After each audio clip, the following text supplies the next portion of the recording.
नमस्कार, आप सभी का स्वागत है एक्सेलशियर न्यूज में। दर्शकों, जैसे कि हम सब जानते हैं कि जम्मू कश्मीर को नशा मुक्त बनाने के लिए जो है यहाँ पर कई तरह के कदम उठाए जा रहे हैं। नशा मुक्त अभियान जिसकी शुरुआत माननीय उपराज्यपाल मनोज सिन्हा ने की, उस अभियान में जो है आज कई बुद्धिजीवी जो है अपना सहयोग दे रहे हैं, जुड़ते जा रहे हैं।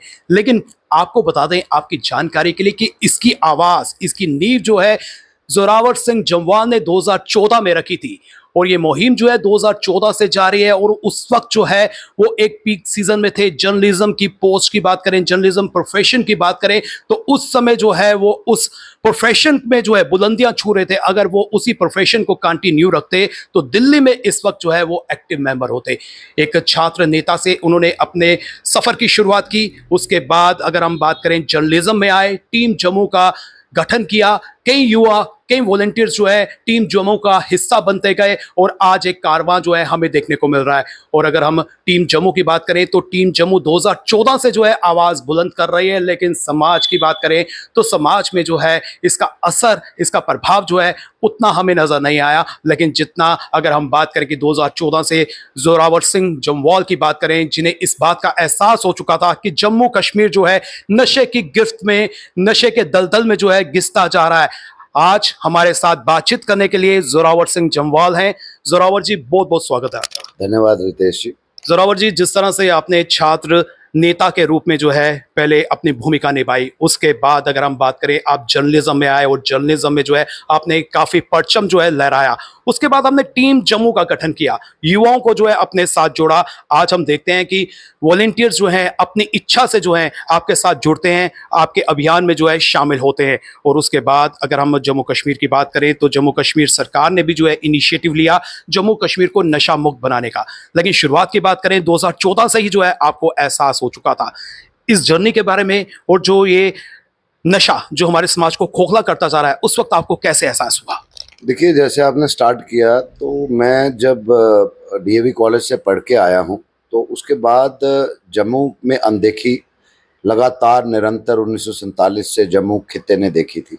कहीं ना कहीं दिल में ये था, एक तरफ हम जब पंजाब में पढ़ते थे वहाँ का वर्क कल्चर देखा, स्टूडेंट एटमॉस्फेयर देखा, तो दूसरी तरफ जम्मू कश्मीर में देखते थे तो जम्मू रीजन को कहीं ना कहीं एक स्टेप मदरली ट्रीटमेंट जैसा हमने देखा। तो लगता था कुछ करना चाहिए। तो शायद उस करने के उसमें एक non political student organisation Jammu joint student federation, उसमें हमने हिस्सा लिया। 98 की सबसे बड़ी एक एजिटेशन उस समय सरकार के खिलाफ थी, उसमें रहे, मरण व्रत पे 8 दिन के करीब बैठे। उसके बाद लगा कि पत्रकारिता एक ऐसा माध्यम बन सकता है जहां पर हम अपने जम्मू खित्ते की आवाज़, हमारे नौजवानों की आवाज़ को लोगों तक पहुंचाएं, इस सोई हुई, उस समय की सोई हुई सरकार को जगाएं। तो ये जर्नलिज्म में मैंने जो शुरुआत की। और ये भी सच बता दूं कि जब मैं पत्रकारिता की तरफ पहला कदम बढ़ाया तो मेरे माता पिता परेशान थे कि हम जिस बैकग्राउंड से आते हैं, कोई आर्मी ऑफिसर है, कोई रिटायर्ड सेशन जज है या उस समय एक्टिंग जज थे, मेरे फादर नेशनल प्लेयर हॉकी के और सेंट्रल गवर्नमेंट ऑफिस में बतौर ऑडिट ऑफिसर थे, तो लगता था कि ये कौन से फील्ड में जा रहा है। लेकिन लगा कुछ करना है, कुछ डिफरेंट करना है। करते करते नेशनल पेपर्स में पहुंचे, इंडियन एक्सप्रेस, हिंदुस्तान टाइम्स। लेकिन जब 2014 आया तो तब हर कोई बात कर रहा था उड़ता पंजाब, उड़ता पंजाब। तो सबको देखने में पिक्चर भी एक बहुत बड़ी उस पर आई, तो लगता था कि पंजाब जो है वो नशे में ग्रस्त है या ड्रग्स में ग्रस्त है। उस समय एज क्राइम रिपोर्टर मैं कहूँ हिंदुस्तान टाइम्स में एंड प्रिंसिपल कॉरेस्पॉन्डेंट, तो विद इन 3 मंथ्स, 3-4 महीनों में कोई 4 से 5 नौजवानों की हमने मौतें देखी जो बड़े पढ़े लिखे फैमिली से थे, बड़े ऑफिसर्स के कुछ एक आधे बेटे थे, अब नाम नहीं बता सकते हैं। और जब हमने उस पर एज जर्नलिस्ट उसमें शोध किया तो पता लगा कि बेशक बताया जा रहा है कार्डियक अरेस्ट है, लेकिन इसके रीजन पीछे ड्रग ओवरडोज है। तो मेरी सच बताऊं तो टांगे हिल गई कि जम्मू में भी ये चलन आ रहा है और जम्मू कश्मीर के लोगों को इस तरफ या प्रशासन को या सरकार को ध्यान ही नहीं आ रहा। तो मैंने बड़े लेख लिखने की कोशिश की, लेकिन सरकार समझ नहीं पाई। इवन जो उस समय के सीनियर पुलिस ऑफिसर्स थे, शायद वो ये समझते थे कि ये जो ड्रग्स है पाकिस्तान द्वारा इस तरफ खेपे आ रही हैं, लेकिन जम्मू कश्मीर ट्रांजिशनल रूट है, ना कि कंजम्पशन एक जोन है। तो मुझे लगा कि अगर आज शुरुआत नहीं की तो ये उड़ता जम्मू कश्मीर जरूर बनेगा। तो उस समय 28 नवंबर 2014 को मैंने एक विशाल मेगा बाइक रैली का जो है एक प्रस्ताव रखा अपने नौजवानों के साथ। तो सब ये कहने लगे कि अगर रैली ऑर्गेनाइज करनी है तो बहुत पैसा लगता है, तो पत्रकार के पास तो पैसा है नहीं है। तो मैंने गांव-गांव अभियान शुरू की, कस्बा-कस्बा, वार्ड लेवल पर, जब भी अपने हिंदुस्तान टाइम्स से मौका मिलता निकलना, बात करनी और नौजवानों को प्रेरित किया। और आप मानेंगे कि वो पहली, मुझे लगता है कि जम्मू कश्मीर में नॉन पॉलिटिकल और ड्रग्स के खिलाफ ऐसी रैली थी कि टीम जम्मू को मुझे लगता है उस समय सिर्फ 10,000 रुपया खर्चना पड़ा, वो भी जो बैनर्स, जो प्ले कार्ड्स बनाने के लिए, और हजारों की संख्या में वो एक ऐतिहासिक bike rally non political level पे हुई। और उस समय के जो डायरेक्टर जनरल ऑफ पुलिस थे, रिस्पेक्टेड के राजेंद्र सर, तो जब उन्होंने पूरा ये देखा तो दूसरे दिन मुझे बुलाया पुलिस हेडक्वार्टर में और मैंने उनसे बिल्कुल क्लैरिटी में बात कही कि ये कोई पुलिस डिपार्टमेंट को नीचा दिखाने वाली बात नहीं है, लेकिन पुलिस को अकाउंटेबल बनाने की बात है। अगर उस समय जब के राजेंद्र सर थे, फॉलोड बाय द देन तब एडीजी थे, बाद में डीजीपी बने son of the soil Sheshpal वैद्य जी, उसके बाद में डीजीपी दिलबाग सिंह साहब, और आईजीज जितने जम्मू में रहे, आज एक उनमें से डीजीपी लद्दाख हैं आदरणीय मुकेश सिंह जी, सबने, शक्ति पाठक साहब यहाँ डीआईजी रहे, और सबका प्रयास रहा। लेकिन हम कहेंगे कि जो कुल मिला के कलेक्टिव एफर्ट होना चाहिए एक ऑफिसर्स को डाउन द लाइन, ऊपर से लेकर नीचे तक, वैसा नहीं रहा। और उसके कारण आज माननीय उपराज्यपाल जी को 11 अप्रैल को ये नशा मुक्त महाअभियान शुरू करना पड़ा और आज दुनिया जुड़ रही है। मुझे इस चीज़ की एप्रिसिएशन मैं उनको दूंगा, उनकी सराहना करूंगा। उन्हीं के उसमें हमने एक अभी भी रिसेंटली बहुत बड़ी बाइक रैली भी निकाली, पदयात्रा भी की, और आने वाले वक्त में जिला लेवल पे हम ये कंटिन्यू कर रहे हैं। मेरा ये मानना है रितेश जी, अगर 2014 में सरकारें और वो निज़ाम इसको सीरियसली कड़ा संज्ञान लेता, आज जो हजारों बच्चे मर गए और लाखों नौजवान इस ड्रग्स के चंगुल में फंसे हैं, शायद नहीं फंसते। संजीदगी का परिचय जो है मौजूदा सरकार दे रही है। जैसे कि आपने बताया कि उस समय की सरकार अगर नींद से जागती, अभियान तेज करती, तो जो मौतें हुई हैं शायद मौतें नहीं हो पाती, हम लोगों को और जागरूक कर सकते। आप अकेले चले थे, कारवां जुड़ता गया। सरकार की सहयोग की बात करें, आज 2026 है, सरकार भी सहयोग कर रही है और सरकार भी चिंता में है कि किस तरह से कदम उठाए जाएं, किस तरह से जम्मू कश्मीर को नशा मुक्त बनाया जाए। जो अभियान चल रहा है, क्या लगता है इस अभियान का क्या प्रभाव पड़ेगा? क्या इससे हम जम्मू कश्मीर को नशा मुक्त बना पाएंगे? मुझे आज भी याद है अक्टूबर नवंबर 2025 जब मैं माननीय उपराज्यपाल जी को लोक भवन में मिलने गया एज चेयरमैन टीम जम्मू, और ये सारी बातें in the shape of memorandum, एक उसमें हमने ज्ञापन दिया उनको और उसमें सारी चीज़ें डिटेल में लिखी थी, हमने क्या कुछ किया है और पुलिस डिपार्टमेंट को क्या कुछ करना चाहिए, और जो हमारे पब्लिक रिप्रेजेंटेटिव्स हैं उनको भी साथ लेके इसको एक जन आंदोलन के रूप में देखना चाहिए और नॉन पॉलिटिकल रूप में। तो मुझे लग रहा है कि मुझे आज भी याद है माननीय मनोज सिन्हा जी बड़े हंस के बोले, नेताजी इस पे कड़ा संज्ञान लिया जाएगा। मुझे आज भी उनका वो चेहरा, वो जेस्चर और उनकी आंखों में जो विश्वास था, आज भी वही का वही ऐसा लगता है कल की बात थी। तो मैं सोचता था कहा तो है, क्या माननीय उपराज्यपाल जी जो मुझे एश्योरेंस मिला है तो उसको कब तक ज़मीनी स्तर पर देखेंगे। तो मुझे लग रहा है कि विद इन 4 और 4.5 मंथ्स, मुझे लग रहा है 4-5 महीनों में उन्होंने पूरा सिस्टम को अध्ययन करके और जो ये शुरुआत की है, और जिस तरीके से अभी 35 या 36 दिन हुए हैं, और जो ये नशा तस्कर हमारे नौजवानों को मार कर, मैं कहूँगा कि सफ़ेद जहर को देकर उनकी लाशों पे जो महल बनाए वो आज ध्वस्त हो रहे हैं। पूरे भारतवर्ष में एज ए पत्रकार भी मैं कहूँ तो मुझे आप करेक्ट कीजिएगा, मैंने पूरे भारतवर्ष में कोई स्टेट, कोई यूटी नहीं देखी जहाँ के सबसे बड़े कॉन्स्टिट्यूशनल हेड, यहाँ पर जैसे यूटी है तो उपराज्यपाल जी है, तो वो खुद पैदल निकले हों लोक भवन से और हर जिला स्तर पे जा रहे हों, हर किसी से आह्वान कर रहे हों। तो मुझे लगता है कि मैंने ये पहले शख्स देखे। और उसी दिन जब मैंने पहले दिन MS स्टेडियम, मैं भी उस पद यात्रा में शिरकत की थी, उसमें पार्टिसिपेट किया था, मैंने उस दिन कहा था कि इनको आज से पहले विकास पुरुष के नाम से जाना गया है, आज एक और नाम इनको दिया जा रहा है जो मैं समझता हूँ वो है लौह पुरुष। जो कह रहे हैं वो करके दिखा रहे हैं। बिल्कुल। अभियान हमें जमीन पर देखने को मिल रहा है, विभिन्न जिलों में रैलीज की जा रही हैं, लोगों को जागरूक किया जा रहा है, जिस तरह से टीम जम्मू ने शुरुआत की थी। टीम जम्मू का अब क्या रोल रहेगा, क्योंकि टीम जम्मू जो है एक्टिव रही है 2014 से, और 2026 से हम कह सकते हैं कि सरकार भी एक्टिवनेस हमें दिखा रही है। भाजपा की बात करें तो भाजपा भी अपने स्तर पर कर रही है और प्रशासन भी अपने स्तर पर कर रहा है, लेकिन टीम जम्मू की एक जिम्मेदारी बनती है, क्योंकि टीम जम्मू ने शुरुआत की थी। आने वाले दिनों में हमें टीम जम्मू की और क्या भूमिका नजर आने वाली है? देखिए, टीम जम्मू एक चैरिटेबल ट्रस्ट है और पूरे जम्मू प्रोविंस के नौजवानों का प्लेटफॉर्म है। ये एक नर्सरी है, राष्ट्रवाद को कैसे और बढ़ावा दिया जाए, नौजवानों में राष्ट्रहित की जो बातें हैं वो कैसे हम संजोएं उसमें। और दूसरी बात जो आपने राजनीतिक दृष्टिकोण से की है, लगभग 3 वर्ष हुए तो मैंने भारतीय जनता पार्टी ज्वाइन की, और इस सोच के साथ की, और जो भारतीय जनता पार्टी की जो सोच, जो विचारधारा और जो राष्ट्रवाद की बात है वही टीम जम्मू करती आई है। मैंने बतौर पत्रकारिता में भी जो अपना लगभग 20-22 साल का जो तजुर्बा है उसमें भी राष्ट्रवाद, राष्ट्रहित को ही प्रेफरेंस दी। तो ये वजह थी मेरी राजनीति में भारतीय जनता पार्टी में आने की। रही बात टीम जम्मू की, तो टीम जम्मू उस समय भी नॉन पॉलिटिकल थी। ये एक सेपरेट नॉन पॉलिटिकल आइडेंटिटी है यूथ की।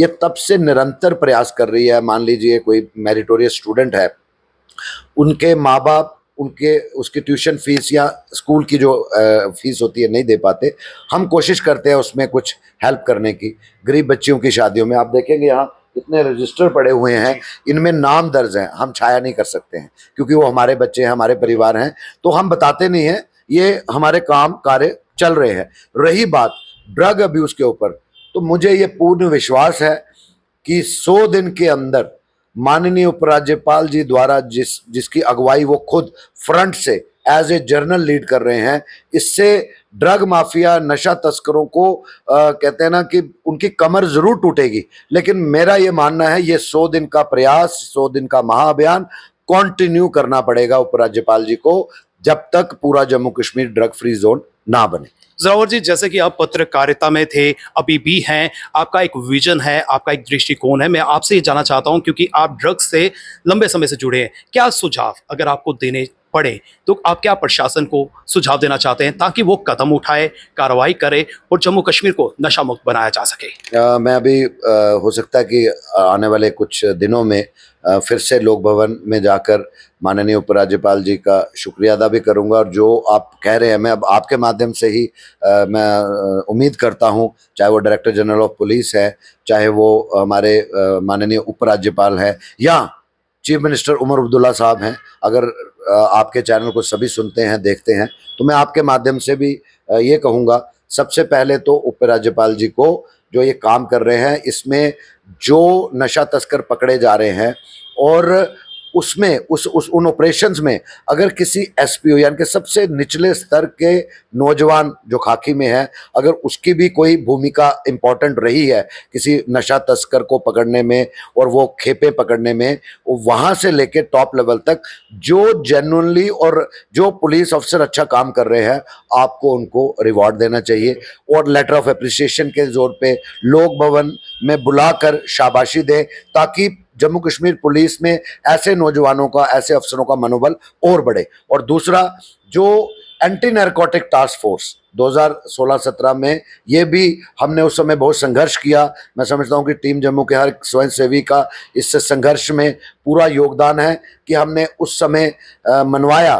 तब ये जम्मू कश्मीर एक राज्य था और सत्यपाल मलिक जी गवर्नर थे। मेरे को आज भी याद है, one of the adviser to honourable governor Farooq Khan sahab थे, हम उनसे मिले और एंटी नारकोटिक टास्क फोर्स बनवाई गई। उसका रीज़न रितेश जी ये है, आज भी जम्मू कश्मीर में कुछ लोग या कुछ परिवार ऐसे हैं जो ये समझते हैं ये आइसोलेटेड प्रॉब्लम है, किसी एक घर की कहानी है, ये नशे की कहानी है। हमने शुरू से गुहार लगाई, 2014 14 को 28 नवंबर को ये कहा था, ये टेररिज्म के साथ साथ में ये नैर्को टेररिज्म की इजाद है, जहां पाकिस्तान विफल रहा 40 वर्षों में कि उग्रवाद को यहां नहीं ज्यादा पनपा पाया और उस पर रोक लगाई गई, तो उन्होंने नैर्को टेररिज्म की इजाद की। उसी के उस पर हमने तब कन्विंस किया गवर्नमेंट को कि जैसे आपने एसओजी एसटीएफ का निर्माण कर कर इस टेररिज्म की, उग्रवाद की कमर तोड़ी थी, अगर नैर्को टेररिज्म से अपने बच्चों को, नौजवान पीढ़ी को बचाना है तो anti narcotic task force type कोई बननी चाहिए, और ये एएनटीएफ टीम जम्मू ने बनवाई थी। आज वो एएनटीएफ, उसको सशक्त करने की जरूरत है।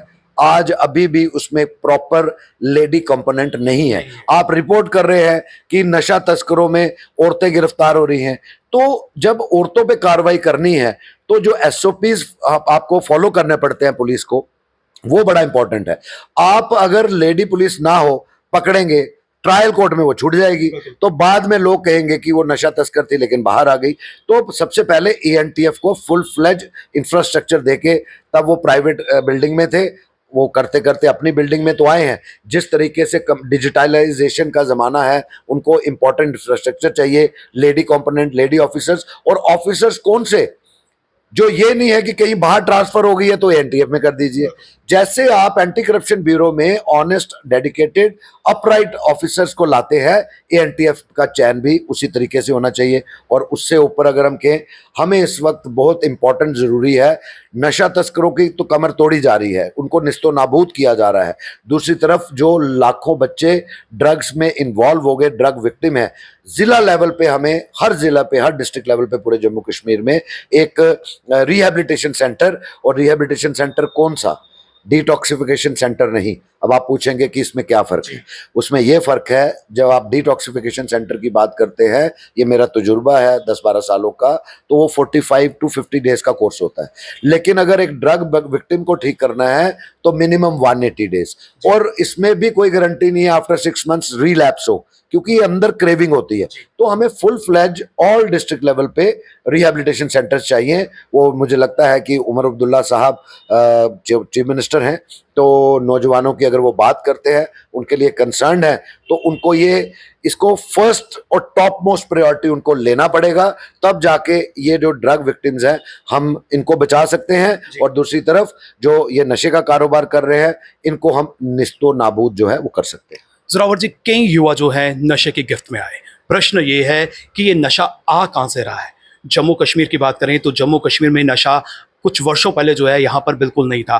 प्रश्न ये है कि कहाँ से आ रहे हैं, कहाँ लैक हो रहा है, क्या कदम उठाने चाहिए ताकि नशा ही यहाँ पर ना आए, और अगर नशा ही यहाँ पर नहीं आएगा तो हमारा युवा जो है उसकी गिरफ्त में नहीं आएगा। देखिए, दो बातें हैं। जिस ड्रग्स के खिलाफ टीम जम्मू ने आवाज़ उठाई, और जिससे पूरा जम्मू कश्मीर और जम्मू कश्मीर में रहने वाले निवासी, पेरेंट्स, माता पिता, वालिद, वालदैन जो है वो इस वक्त परेशान हैं, वो है ड्रग्स का जो ये नशा है, जो ड्रग्स की डोज है, और दूसरा फार्मास्यूटिकल ड्रग्स। जो ड्रग्स की, हीरोइन की, इस चिट्टे की अडल्टरेटेड फॉर्म की बात कर रहे हैं, ये पाकिस्तान का षड्यंत्र है।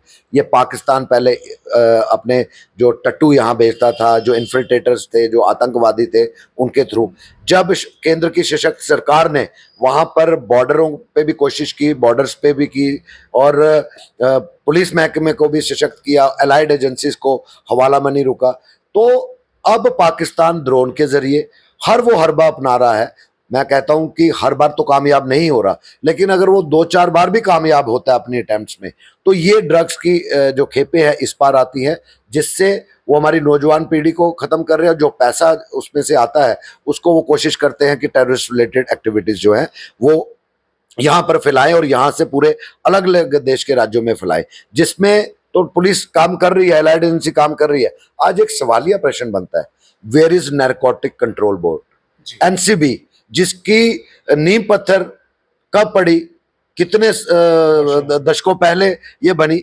आज एनसीबी क्यों वेट कर रही है कि वो करोड़ों के ही खेपे पकड़ेंगी? ये बहुत बड़ा एक सवाल मेरा नहीं है, आम लोगों का है। एएनटीएफ काम कर रही है, पर एएनटीएफ को भी जितना सशक्त तरीके से काम करना चाहिए, मुझे लग रहा है वो लेवल इसलिए हाई नहीं, जैसे मैंने बात कही है कि उनको प्रॉपर इंफ्रास्ट्रक्चर नहीं दिया गया अभी तक। दूसरी, जो ये पाकिस्तान है, ये हरबो हरबा 40 साल से जैसे पहले भी ऐसे षड्यंत्र रचता रहा है। ये एक दुश्मन मुल्क हमेशा अपने शैतानी दिमाग से, अपनी नेगेटिव सोच से ये करता रहेगा। उसकी सोच पे तो हमारी लगाम नहीं है, लेकिन जो फार्मास्यूटिकल ड्रग्स है, यानी कि जो दवाइयों के जरिए, इंजेक्शन के जरिए, वो तो जम्मू कश्मीर की जो सरकार है उसके कंट्रोल में है। ड्रग कंट्रोलर्स हैं, कश्मीर में है, जम्मू में है। आखिर कैसे बिना प्रिस्क्रिप्शन के आप वो दवाइयां जो बिना डॉक्टर की प्रिस्क्रिप्शन के नहीं आप दे सकते हैं, कुछ लोग, जिसके कारण पूरी केमिस्ट एसोसिएशन, शॉप ओनर्स को इस चीज़ का खमियाजा भुगतना पड़ता है। तो मुझे लगता है कि उनको भी अपने घर के अंदर सफाई करनी चाहिए।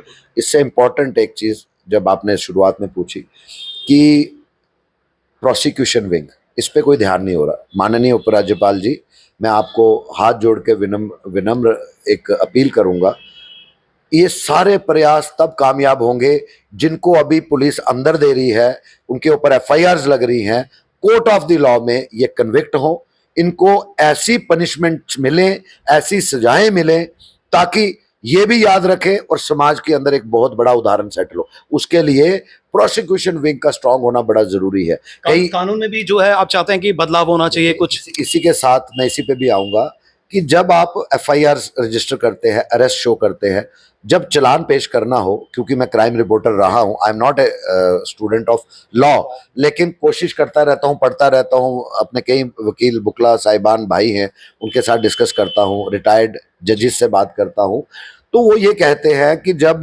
सुपरवाइजरी ऑफिसर्स उसको चालान को फाइनल करने से पहले, ये नहीं है कि एक चौकी अफसर, एक एसएचओ ने इस चालान को सीधा ही पेश कर दिया, एसडीपीओ एसपीज रहते हैं, तो मुझे लगता है कि वो या तो इग्नोरेंट रहते हैं या फिर उसको प्रॉपर पढ़ते नहीं हैं, कहाँ लेकुना रह गया। जब यहाँ से लेकुना जाता है तो आगे उसका चेक करना प्रोसिक्यूशन का काम है, जो सरकारी वकील है, चीफ प्रोसिक्यूटिंग ऑफिसर्स है, प्रोसिक्यूटिंग ऑफिसर्स है, अगर वो भी इसमें गलती रह गई हो तो वो ये दुरुस्त करने वापस भेजते हैं, ताकि प्रॉपर स्ट्रांग केस बने। जब यहाँ पर लैकुना, पतली गली रह जाती है, तो 5 साल 6 साल के बाद, आपने आज का डेली एक्सेल्सियर में ही पढ़ा मैंने कि एक्विटल हुआ है एनडीपीएस केस में। क्यों हुआ है? उसमें ये चीजें रही हैं। सुप्रीम कोर्ट ने, हाई कोर्ट्स ने इतनी बार पुलिस को, सिर्फ जम्मू कश्मीर पुलिस नहीं, अलग अलग राज्य की पुलिसों को भी, और ये कहा कि हम एक्विट इसलिए कर रहे हैं कि इन्वेस्टिगेशन में ये लैकुना पाया गया। तो ये लैकुना क्यों था? एक बार गलती हो सकती है, 2 बार हो सकती है, 8 10 12 15 बार, तो ये लैकुना किसने ठीक करना है? पुलिस के हायर अथॉरिटीज ने, जो प्रोसिक्यूशन विंग के हायर अप्स हैं। और मुझे लग रहा है कि माननीय उपराज्यपाल जी को इसमें भी इनको बुलाकर अकाउंटेबल बनाना चाहिए कि भाई साहब, अगर वाकई जुर्म है और वाकई इसने जुर्म किया है तो इसको सजा क्यों नहीं हो रही है? इक्विटल नहीं होना चाहिए कि 5 साल 6 साल के बाद वो डीजी नहीं रहेंगे, वो आईजी नहीं रहेंगे, वो एसपी नहीं रहेंगे, तो पूछने वाला कोई नहीं होगा। लेकिन मुझे लगता है कि आज वो समय है, आज इन 100 दिन के अभियान में जो जो भी पकड़े जा रहे हैं, और ऐसे स्ट्रॉन्ग केसेस बने ताकि एक भी जो है वो इक्विटल पे ना आए, और अगर वाकई वो कसूरवार है तो आप उनको जब पकड़ रहे हैं तो कसूरवार है, तो स्ट्रॉन्ग केस क्यों नहीं बनता है? ये प्रोसिक्यूशन जो आज तक आम दुनिया को लगता है कि जी पुलिस कुछ नहीं कर रही है, पुलिस के साथ और एजेंसीज इन्वॉल्व हैं, उनकी भी जिम्मेवारी बनती है। जरा सर, पुलिस अपनी भूमिका निभा रही है। आम जनता की बात करें, आम जनता भी धीरे धीरे अवेयर हो रही है। आम जनता का ये कंसर्न भी है कि जो खेप पुलिस द्वारा पकड़ी जाती है, उस खेप का क्या किया जाता है, और क्या वो खेप जो पब्लिक डोमेन में आती है वो पूरी की पूरी दिखाई जाती है, या उसमें भी जो है ट्रांसपेरेंसी जो है वो नजर नहीं आती? देखिए, मैंने आज से कुछ साल पहले फर्स्ट टाइम देखा कि हमारे केंद्र में कितने गृह मंत्री हमने देखे पत्रकारिता में। ये पहले गृह मंत्री देखे आदरणीय अमित शाह जी, जिन्होंने एक अहम और कड़ा फैसला लिया। कितने लाख करोड़ों की ऐसी खेपें अलग अलग कोर्ट्स में या थानों में जब्ती में डाली गई थी, उनको डिस्ट्रॉय किया गया। और उसी परिप्रेक्ष्य में अगर मैं जम्मू रीजन की बात करूं तो उस समय आईजीपी जम्मू मुकेश सिंह साहब थे, तो यहाँ पर भी हर जिला पे पूरी रिकॉर्डिंग में और पूरा उसमें जलाया गया, उसको ध्वस्त किया गया ताकि उसका रीयूज ना हो, क्योंकि ऐसा एक उदाहरण उन दिनों में राजौरी डिस्ट्रिक्ट में आया था कि आपके जो वहाँ से ही चोरी करके फिर वो हुआ। ये इंसिडेंट्स हो सकते हैं, लेकिन ये इंसिडेंट्स ज़्यादा नहीं है। इक्का दुक्का ऐसे हो सकते हैं, इग्नोरेंट हो सकते हैं, लेकिन अगर ऐसा कुछ होता है तो उस पुलिस ऑफिसर के खिलाफ भी कड़ी से कड़ी कार्रवाई होनी चाहिए। उसको पब्लिकली एक्सपोज करना चाहिए कि आप जिस ओथ पे इस वर्दी को पहना, जिस आइन के ऊपर हाथ रखा, जिसके ऊपर आपने शपथ ली, आज आप उस वर्दी के साथ मजाक उड़ा रहे हैं। इस खाकी वर्दी ने कितनी शहादतें दी है, आप उन शहादतों की भी मैं समझता हूं कि बेइज्जती कर रहे हैं। तो इसको जो लोग ऐसे कुछ है, ऐसा नहीं है कि पुलिस में काली भेड़े नहीं है, there are black sheep in police department as well. तभी तो ये कारोबार पनप रहा है। मुझे लग रहा है कि उनको भी जो है चाहे सस्पेंड कीजिए, प्रूव होने पे नौकरी से टर्मिनेट कीजिए, ताकि जो आज का समाज हिला हुआ था, आज का समाज मैं कहता हूं कि बहुत ही परेशान। देखिए, किसी का भी बच्चा जब ऐसे हालातों से गुजरता है तो वो शर्म महसूस करता है, चाहे ऑफिसर का बच्चा हो, किसी नेता का हो, एक गरीब आदमी का हो, कि बाहर मोहल्ले में, गली में, शहर में अगर पता लगा तो मैं हमारा क्या समाज में वो रहेगी।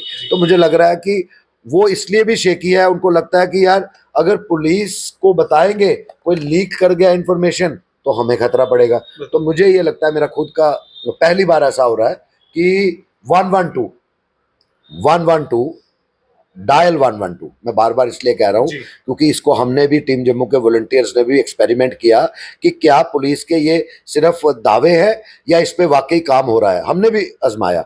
हम पुलिस को क्लीन चिट देने वालों में से नहीं है, लेकिन जैसे आरएसपुरा में हमने किया, जम्मू में किया, हमारे वॉलंटियर्स ने कोई ऐसी स्पेसिफिक इंफॉर्मेशन उनके इलाके में कोई थी तो 112 में उन्होंने इंफॉर्मेशन पास ऑन की। कहीं जगह 1 घंटे के अंदर, कहीं जगह 2 घंटे के अंदर पुलिस का एक्शन हुआ है।